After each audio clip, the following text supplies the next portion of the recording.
Physical abuse.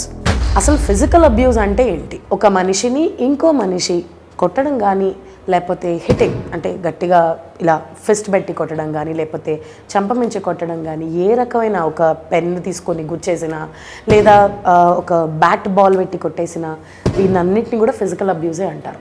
జనరల్గా వైఫ్ని husband కొట్టడం కానీ, లేకపోతే ఒక ఫాదర్ కొడుకుని కొట్టడం కానీ, తల్లి పిల్లల్ని కొట్టడం కానీ, లేకపోతే ఇంకే రకమైన ఎవరు కొట్టుకోవడాన్నైనా సరే ఫిజికల్ అబ్యూస్ కిందకే తీసుకుంటాం. Because Rome was not built in a single day. ఒక మనిషి మారిపోతాడు, ఇమీడియట్గా మారుతాడేమో అని ఎక్స్పెక్ట్ చేయలేం.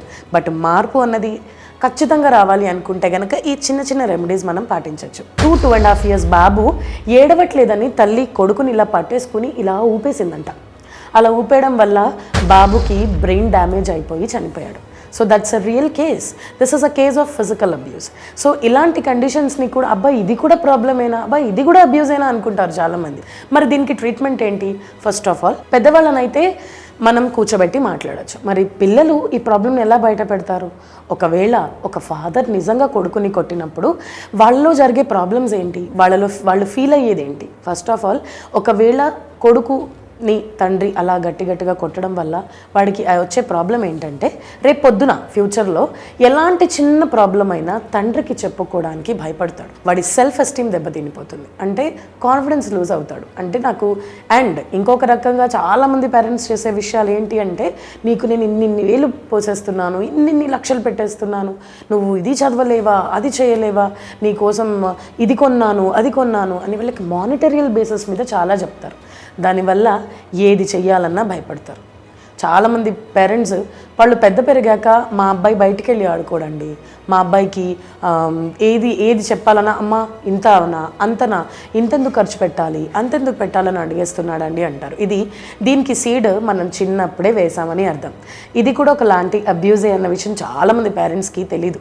అందుకే నేనేం చెప్తున్నానంటే, you as being a parent ఒక్కసారి మీ బాబుతో కూర్చొని మీరు చేసిన తప్పుని, అంటే అది మీరు తప్పుగానే కన్సిడర్ చేసుకోవాలి. వాళ్ళు తప్పు చేశారనుకోండి, సరిగ్గా చదవలేదు, అలాంటప్పుడు కూర్చొని మాట్లాడండి. ఆ కూర్చుని మాట్లాడడం ఏదైతే ఉంటుందో అప్పుడు వాళ్ళకి మనీ గురించి మాట్లాడకండి, మనీ గురించి చెప్పకండి. మీరు చేసిన మిస్టేక్ ఏంటి, మీరు వాళ్ళని కొట్టినందుకు ఫస్ట్ ఆఫ్ ఆల్ సారీ చెప్పండి. బికాజ్ పిల్లలకి ఎవరైతే సారీ చెప్పి దగ్గరికి తీసుకుంటారో చాలా నచ్చేస్తారు. ఎవరైనా సరే వాళ్ళు సారీ చెప్తే ఖచ్చితంగా యాక్సెప్ట్ చేస్తారు. బికాజ్ వాళ్ళు చాలా చిన్న పిల్లలు బ్లాసమ్ అవుతుంటారు. అప్పుడప్పుడే మొగ్గలు అనేస్తాంగా పిల్లల్ని, అందుకే అనమాట.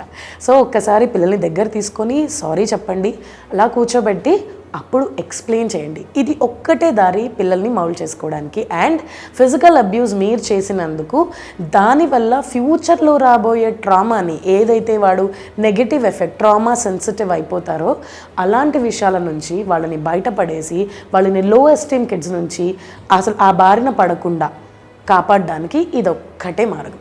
సో మీ పిల్లలకి మీరు ఏదైనా తప్పు చేస్తే, వాళ్ళని కొడితే తర్వాత పిలిచి సారీ చెప్పండి. అస్సలు తప్పులేదు, సారీ చెప్పండి, హక్ చేసుకోండి, వాళ్ళని కూర్చోబెట్టి మాట్లాడేయండి. వాళ్ళతో పాటు నాన్న ఇది మిస్టేక్, ఇలా చేయకూడదు అని చెప్పండి. మనం గట్టిగా అరిచి చెప్పేదానికన్నా మనం కూల్గా పక్కన కూర్చోబెట్టి ఓ చిన్న చాక్లెట్ ఇచ్చి ఐఎమ్ సారీ నాన్న అని చెప్తే దాని ఎఫెక్ట్ డైరెక్ట్గా ఇక్కడికి కాదు ఇక్కడికి వెళ్ళిపోతుంది. So please do that.